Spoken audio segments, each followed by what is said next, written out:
প্রথম ভারতবর্ষের কোন মুখ্যমন্ত্রী তিনি অন ক্যামেরা দাঙ্গাকারীদের সমর্থন করছেন। অন ক্যামেরা মাননীয় মুখ্যমন্ত্রী বলছে যে ওদের কোনো দোষ নেই, ওরা তো করবেই। মমতা বন্দ্যোপাধ্যায় বলছেন পরিযায়ী শ্রমিকের উপর অত্যাচার হয়েছে, তাই হচ্ছে, বিজেপি করাচ্ছে। আমি এখান থেকে প্রশ্ন করতে চাই, মমতা বন্দ্যোপাধ্যায়ের কি মাথাটা খারাপ হয়ে গেছে, নাকি মিথ্যে কথা বলতে বলতে এমন অভ্যেস হয়ে গেছে যে কোনো অবস্থাতেই তিনি মিথ্যে ছাড়া সত্যি কথা বলতে পারেন না? ঝাড়খণ্ডের বিশ্রামপুর থানা এলাকায় ফেরির কাজ করতে গেছিল সেই ব্যক্তি, পশ্চিমবঙ্গের একজন মানুষ, তার নাম হচ্ছে আলারউদ্দিন শেখ। তার অস্বাভাবিক মৃত্যু বলে অভিযোগ উঠেছে। এখনো পর্যন্ত কোনো ভিডিও পাওয়া যায়নি, কোনো তথ্য প্রমাণ পাওয়া যায়নি।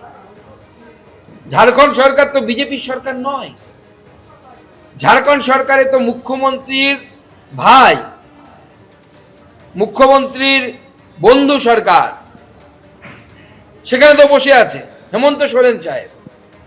সেখানে তো ভারতীয় জনতা পার্টির সরকার নেই। তবে এই যে আলারউদ্দিন শেখের যদি কোনো মৃত্যু হয় অত্যাচারের ফলে, তার দায় ভারতীয় জনতা পার্টির উপর মমতা বন্দ্যোপাধ্যায় কেন চাপাচ্ছেন? এই প্রশ্নের উত্তর দিতে হবে। সিএ এবং ওয়াকফ অশান্তি ফিরল মুর্শিদাবাদের বেলডাঙ্গায়। ঝাড়খণ্ডে পরিযায়ী শ্রমিকের রহস্য মৃত্যুতে প্রতিবাদের নামে তাণ্ডব চলল দীর্ঘক্ষণ ধরে। নৈরাজ্যের বেলডাঙ্গায় ঘন্টার পর ঘন্টা রেল অবরোধ হয়ে রইল, জাতীয় সড়ক অবরোধ হয়ে রইল। পরিযায়ী শ্রমিকের মৃত্যুর প্রতিবাদে যেভাবে তাণ্ডব চলল, আর সেখানেই প্রশ্ন উঠে গিয়েছে পুলিশের ভূমিকা নিয়ে। সরাসরি কথা বলবো, আমাদের প্রতিনিধি শিবাশিস মৌলিক এই মুহূর্তে রয়েছে। শিবাশিস, এটাই তো প্রশ্ন যে দীর্ঘক্ষণ ধরে এইভাবে প্রতিবাদের নামে তাণ্ডব চললো, অথচ পুলিশ কেন হস্তক্ষেপ করলো না? পুলিশ সূত্রে কি জানতে পারছো, সর্বশেষ কি আপডেট রয়েছে এবং কারা চালালো এই তাণ্ডব?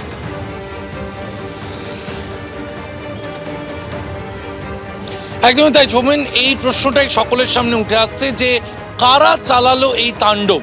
শুধুই কি স্থানীয় মানুষ, নাকি পিছনে ছিল কোনো রাজনৈতিক ইন্ধন? সেই প্রশ্ন কিন্তু বেলডাঙ্গার আনাচে কানাচে ইতিমধ্যেই উঠতে শুরু করেছে। বেশিরভাগ লোক, তাদের সাথে যখন কথা বলা হচ্ছে, তারা বলছেন যে তারা সাম্প্রতিককালে এ ধরনের পথ অবরোধ দেখেননি। প্রায় 3 থেকে 4 কিলোমিটার পথ অবরোধ হয়ে রইল এবং ছোট গাড়ি, বড় গাড়ি, কোনো গাড়ি সেখান থেকে যেতে পারলো না এবং 5.5 ঘন্টার বেশি সময় সেখানে পথ অবরোধ চলল। জেলা পুলিশ প্রশাসন তাদের বেশ কয়েকজন সেখানে উপস্থিত থাকলেন, তারা আলোচনা চালালেন, কিন্তু 5.5 ঘন্টার বেশি একটা জাতীয় সড়ক, আমরা এই মুহূর্তে যেখানে দাঁড়িয়ে রয়েছি 12 নম্বর জাতীয় সড়ক, এবং এই জাতীয় সড়ক কিন্তু বিশেষভাবে তাৎপর্যপূর্ণ, কারণ দক্ষিণবঙ্গ থেকে উত্তরবঙ্গ যাওয়ার জন্য বিশেষ গুরুত্বপূর্ণ এই পথ, এই 12 নম্বর জাতীয় সড়ক। যে 12 নম্বর জাতীয় সড়ক অবরোধ করে রাখা হলো ঘন্টার পর ঘন্টা, এবং সংবাদ সংগ্রহের ক্ষেত্রে বিভিন্ন সময় কিন্তু বিভিন্ন সময় ছবি তুলতে দেওয়া হচ্ছে না, কথা বলতে দেওয়া হচ্ছে না। সেই যে সারাদিনের যে তাণ্ডবের ছবিটা আমরা এই বেলডাঙ্গায় ফুটে উঠেছে, সেই ছবি কিন্তু বিকেলেও বিভিন্ন জায়গায় দেখা গেল যে বাধা দেওয়া হচ্ছে। এবং এখনো পর্যন্ত কিন্তু কার্যত থমথমে বেলডাঙ্গা, বিভিন্ন জায়গায় যান চলাচল শুরু হয়েছে। বিকেলের পর থেকে আমরা জানি যান চলাচল শুরু হয়ে গিয়েছে, কিন্তু কোথাও একটা চাপা অশান্তি, চাপা উত্তেজনা এখনো রয়ে গিয়েছে বেলডাঙ্গাতে। শিবাশিস, তুমি আমাদের সঙ্গে থাকো। ওয়াকফ অশান্তি ফের ফিরলো মুর্শিদাবাদের বেলডাঙ্গায়। কয়েক মাস আগে যেভাবে ওয়াকফ নিয়ে অশান্ত হয়ে উঠেছিল মুর্শিদাবাদের বিভিন্ন জায়গা, আজ বেলডাঙ্গায় এক পরিযায়ী শ্রমিকের, ঝাড়খণ্ডে পরিযায়ী শ্রমিকের মৃত্যুর প্রতিবাদে পরিস্থিতি উত্তপ্ত হয়ে ওঠে। ঝাড়খণ্ডে পরিযায়ী শ্রমিকের রহস্য মৃত্যুতে প্রতিবাদের নামে তাণ্ডব চলে। নৈরাজ্যের বেলডাঙ্গায় ঘন্টার পর ঘন্টা রেল অবরোধ হয়, জাতীয় সড়ক অবরোধ হয়।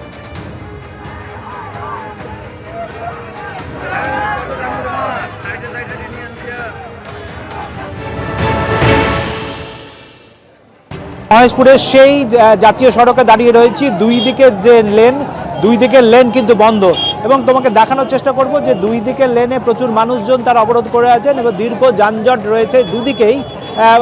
একেবারে কলকাতাগামী এবং বহরমপুরগামী দুদিকের রাস্তা কিন্তু অবরোধ হয়ে রয়েছে এবং যানজট রয়েছে এই জায়গাটায়। এবং স্থানীয় মানুষজন যারা অবরোধ করেছেন তারা একটাই দাবি করছেন যে এই যে ঘটনা ঘটেছে সেই ঘটনার উপযুক্ত শাস্তি, যারা এই ঘটনা ঘটিয়েছেন তাদের দৃষ্টান্তমূলক শাস্তি, এবং যে ক্ষতিগ্রস্ত পরিবারের যে ক্ষতিপূরণের ব্যবস্থা, এইটা নিশ্চিত করতে হবে। একের পর এক মুর্শিদাবাদ জেলার পরিযায়ী শ্রমিক বিভিন্ন রাজ্যে গিয়ে, ভিন রাজ্যে গিয়ে আক্রান্ত হচ্ছেন। এর একটা হ্যস্ত করতে হবে। এবং অবরোধকারীদের একটাই বক্তব্য যে যেভাবে পরিযায়ী শ্রমিকদের, মুর্শিদাবাদ থেকে বাইরে যাওয়া যে পরিযায়ী শ্রমিকদের উপর আক্রমণ করা হচ্ছে, তার একবারে সুনির্দিষ্ট কোনো একটা ব্যবস্থা করতে হবে। এইভাবে একের পর এক পরিযায়ী শ্রমিক এবং তার পরিবারের ওপর আক্রান্ত হওয়ার ঘটনা আর মেনে নেওয়া যায় না বলে তাদের এই দাবি। এবং তারা চাইছেন যে একেবারে এই যে ঘটনাটা ঘটেছে ঝাড়খণ্ডে, তার দৃষ্টান্তমূলক শাস্তির তারা দাবি করেছেন।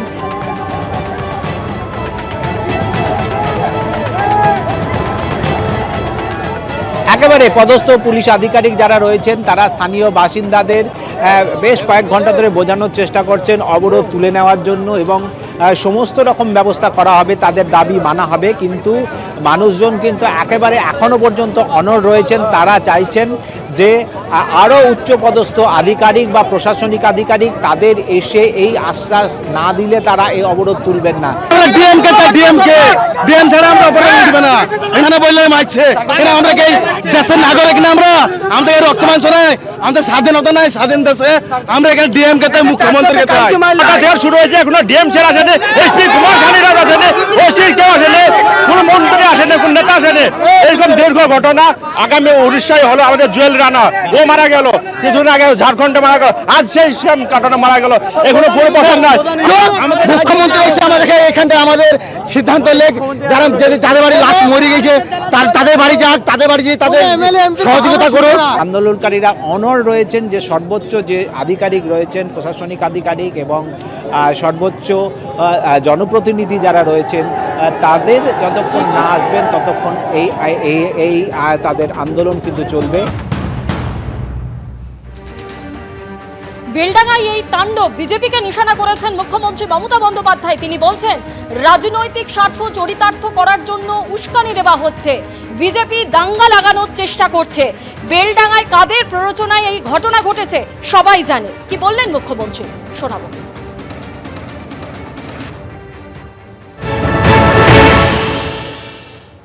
বেলডাঙ্গা আপনারা জানেন কাদের কাদের প্ররোচনা আছে, আমি আর নতুন করে বলতে চাই না। ফ্রাইডে জুম্মাবার পবিত্র বার, যেমন শিবেরও বার, মা দুর্গারও বার, সন্তোষী মাতারও বার, তেমনি ফ্রাইডে জুম্মার নেওয়া যায়। এখন যদি দুর্গাপুজো দেখতে এসছে কোটি কোটি লোক, সেখানে আপনি যদি একটা মাইক লাগিয়ে দেন তাহলে সবাই শুনবে।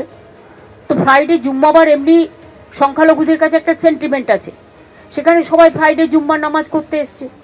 এখানে কেউ কেউ যদি তার রাজনৈতিক চরিতার্থ করবার জন্য উস্কে দেয়,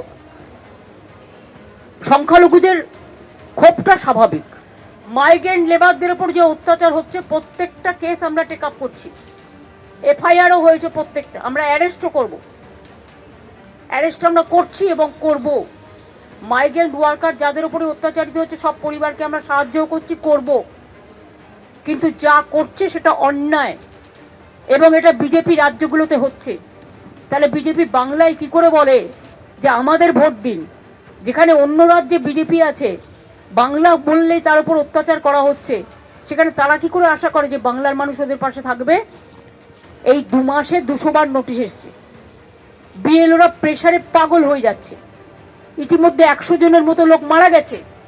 এটা আপনাদের বুঝতে হবে কি সাংঘাতিক সিচুয়েশন। এরা ইচ্ছা করে বাংলায় দাঙ্গা লাগানোর চেষ্টা করছে, বিজেপির প্ল্যান এটা। নিজেরা ভোটে পারবে না তাই ভোট পাকাচ্ছে, করছে লুট, বলছে ঝুট। এদিকে আজকের ঘটনা নিয়ে শুভেন্দু অধিকারী বলছেন শুক্রবার হলে ওরা জমায়েত হয়, নিজেই বলেছেন মুখ্যমন্ত্রী। এটাই হচ্ছে রাজ্যের হাল, বললেন বিরোধী দলনেতা। পুলিশ মন্ত্রী নিজে বলে গেছেন শুক্রবার সব ছাড় আছে।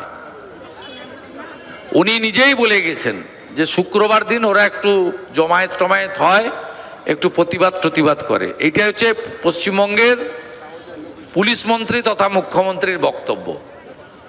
এই হচ্ছে রাজ্যের বর্তমান অবস্থা। এই অবস্থার পরিপ্রেক্ষিতে আমরা ভারতীয় জনতা পার্টি মনে করি যে অবিলম্বে এর বিরুদ্ধে সমস্ত সাংবিধানিক প্রতিষ্ঠানগুলি তাদের এগিয়ে এসে পশ্চিমবঙ্গের সাধারণ জনগণ সরকারি সম্পত্তি স্বাভাবিক জীবনযাপন করার ক্ষেত্রে যে পরিবেশ পরিস্থিতি তৈরি করেছে তৃণমূল কংগ্রেসের গুন্ডারা পুলিশকে দর্শক বানিয়ে, এর বিরুদ্ধে যথাযথ ব্যবস্থা গ্রহণ করা হোক। এবিপি আনন্দ, এগিয়ে থাকে, এগিয়ে রাখে।